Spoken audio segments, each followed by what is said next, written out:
Disappointed might be selling it short. But that is the key word that I would use for how the UFC news today has transpired and what we've been hearing. And yeah, to wake up to seeing that Dan Hooker has pulled out of what was projected to be a certified violent classic next weekend at UFC 313 as the co-main event to Pereira and Ankalaev, Gaethje versus Hooker.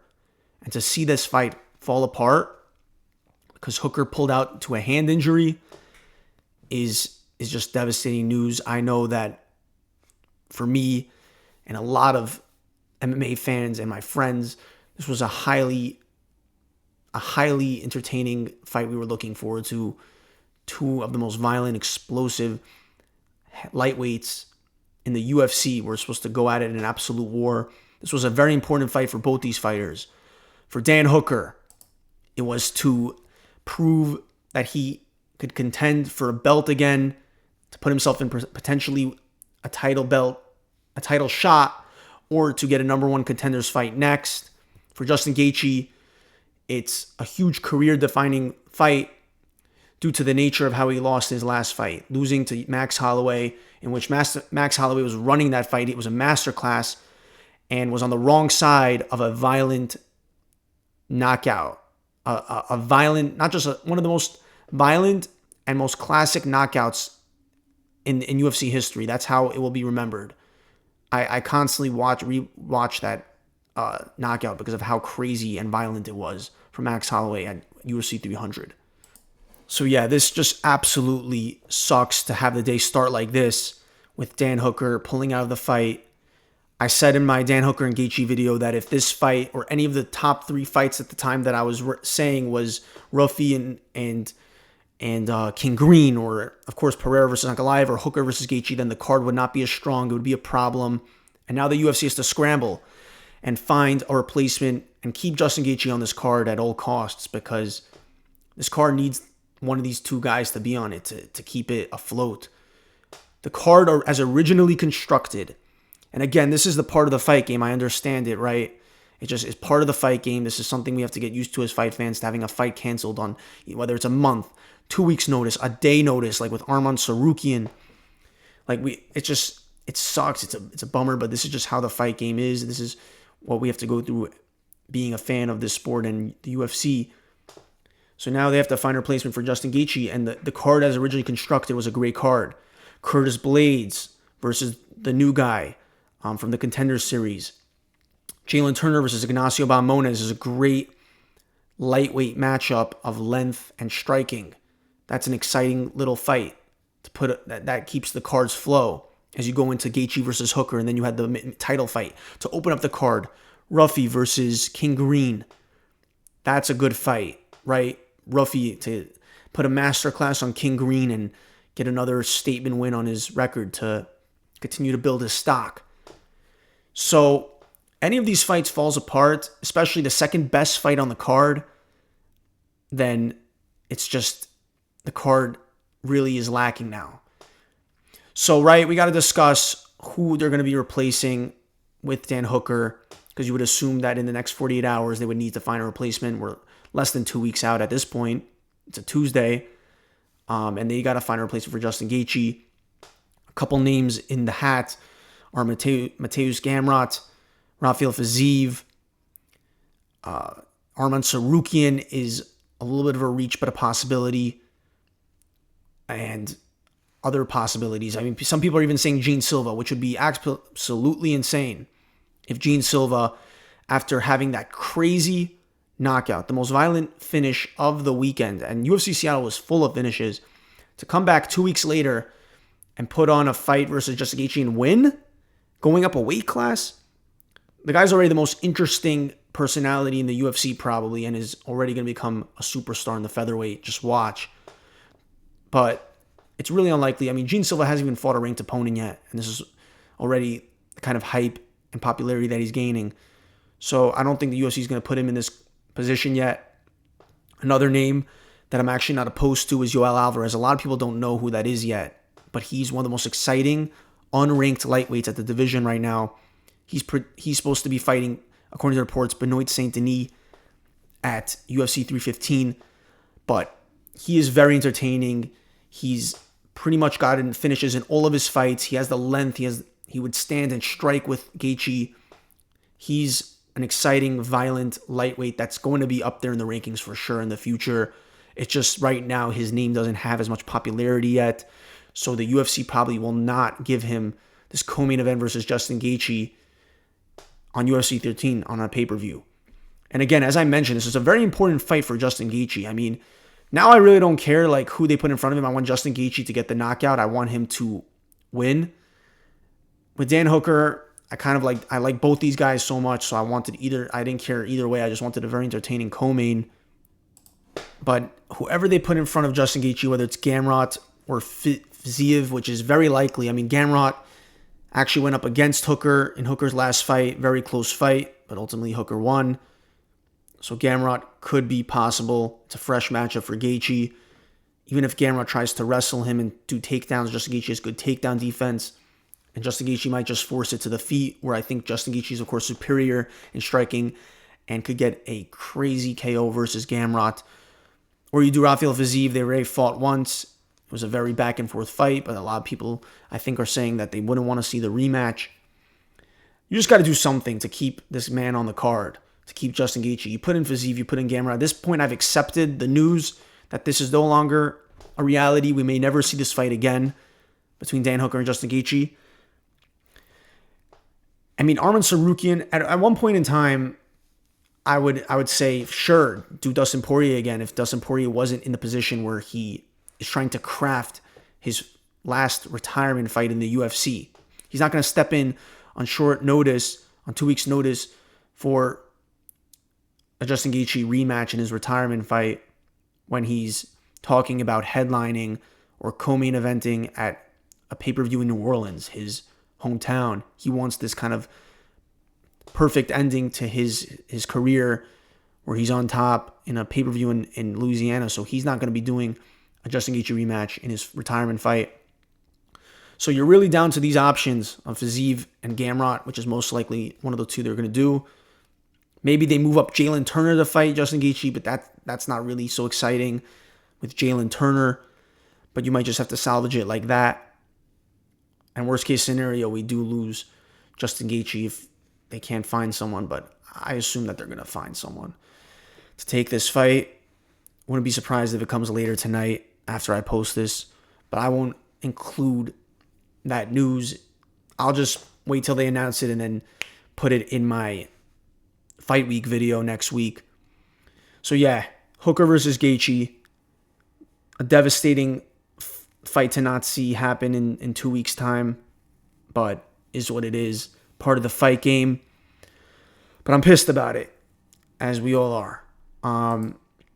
The next thing I want to talk about is Pantoja versus Kai Kara-France. So yeah, I mean, this card is probably going to be shit. Like, the nature of this fight right here is just another name for Pantoja to just, like, beat, right? Another body to just throw in Pantoja's way to continue to just rack this win streak that he has of he's running laps through the flyweight division. If I look at the UFC landscape and I look at each division, which champion is the most, like, has the biggest chance at just staying champion for as long as he's in the UFC, it's Pantoja. He's just running laps through the top-ranked guys. Royval twice, Moreno, just had the experimental fight with Kai Sakura. He also fought Steve Erzeg, right? So he's running laps through the flyweight division. And they took out maybe one of the biggest threats to him, which was Muhammad Mokaev. And now they're putting Kai Kara-France in front of him. Kai Kara-France, I don't know, maybe he's a little bit deserving coming off that knockout one versus Steve Erzeg, in which a lot of people weren't favoring him. But most people would say that he still needed one more fight versus a top 3, top 4 guy to show that he is deserving of this title shot. Because there really is no clear number 1 contender. And they do need a main event for New Jersey. UFC 316 is happening in New Jersey this year. And the co-main event is Juliana Pena versus Kayla Harrison. And that's actually not such a bad co-main. I mean, sure, it's a women's title fight, but Kayla Harrison and Juliana Pena, there's some tension there. There's some animosity. Kayla Harrison was calling for her shot, and Julia Pena was calling out Amanda Nunes instead. So there's some anger there that could help fuel a storyline for that fight to make it more intriguing. But that's the co-main. But to have the main event and to have this over what I'm about to say is a little disappointing when you're putting Pantoja versus Kai Kara France to put together some kind of main event. Pantoja is just running laps to this division, bro. So with that said, right, what would we have wanted to see next? I know there's a lot going on in the bantamweight division. I know that Merab is only off his first title defense, but if there's any time to do it, it would be Merab versus Pantoja. Let Pantoja move up for double belt status versus Merab. He's cleared out of the division. Merab is right now looking really superior over his division. You get Pantoja and Merab to have a highly, highly skilled UFC champion versus champion fight. This is another mega fight I forgot to mention in my mega fights video that could happen in 2025. But okay, fine. You don't want to give us that right away. Maybe we wait a little bit more, let Pantoja get one more fight versus a flyweight. Let Merab defend versus either Yan or O'Malley, or maybe an Umar rematch. The layout of the bantamweight division, the way the UFC is going about it, is very confusing right now. I'm going to talk about Aldo's matchup. But then they're saying now that Dana White said that Sean O'Malley would go for a rematch versus Merab. I don't know about you, and then Davison Figueiredo is going to be fighting Sanhagen. The bantamweight division, there's so many better options you could do with the matchmaking. But they're deciding that because they view Sean O'Malley as such a big star, they want to go for the immediate rematch with Sean O'Malley. I think the clear answer that a lot of the MMA YouTube space is saying is that you want to maybe have Yan versus Sean O'Malley in a rematch, and then have Merab versus Umar in a rematch. But if you don't want to do that also right away, then have Umar fight, or do Sanhagen versus Sean O'Malley. But there's got to be better matchups than this than just putting O'Malley back in the title shot. And then we can't be opposed to a champ versus champ when you have two extremely high grappler and wrestler type champions that are just looking at the peak of their careers right now in their divisions.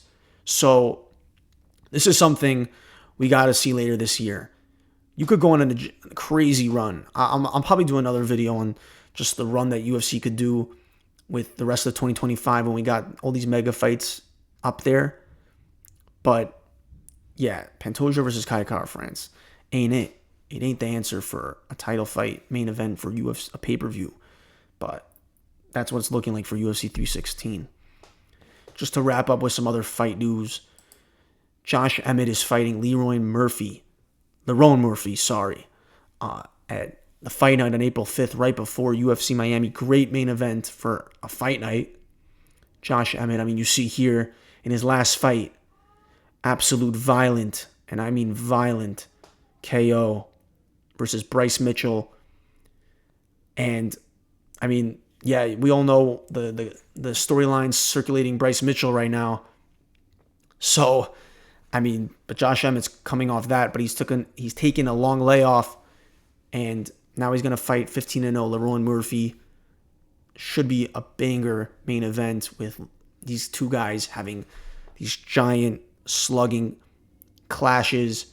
Josh Emmett is arguably one of the hardest 145 hitters, one of the scariest just hitters in general in the UFC. His power, the knockouts in his highlights is crazy.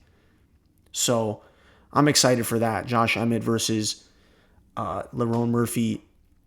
And then the last piece of news that we received today is José Aldo. José Aldo, the legend, since his retirement, has fought in Martinez and Mario Bautista. All young guys trying to find their footing in the rankings. And now he's fighting Ayman Zahabi at UFC 315 in Canada. Like, bro, what is the UFC doing with Jose Aldo? Why are we not giving him legends fights? Like, this is what I'm talking about. The layout of the bantamweight division is so out of sorts right now. It's such a deep division, but the way the UFC is going about it just doesn't feel right. It doesn't feel like what we really want for the next matchups for these guys. They're putting Jose Aldo in Canada when there were rumors of a Brazil event at some point later in the spring or early summer. But this is what they're doing with Jose Aldo. They're putting him in Canada against Amin Zahabi, bro. Like, come on. Jose Aldo, the legend, bro. Just overall disappointing news in the UFC world today, coming off the high of all the news from UFC 314 and 315 last week. We'll see how it goes with Hooker and Gaethje and how they replace that fight, give Gaethje a new opponent, and I will be breaking that all down next week when we finally get into UFC 313 fight week.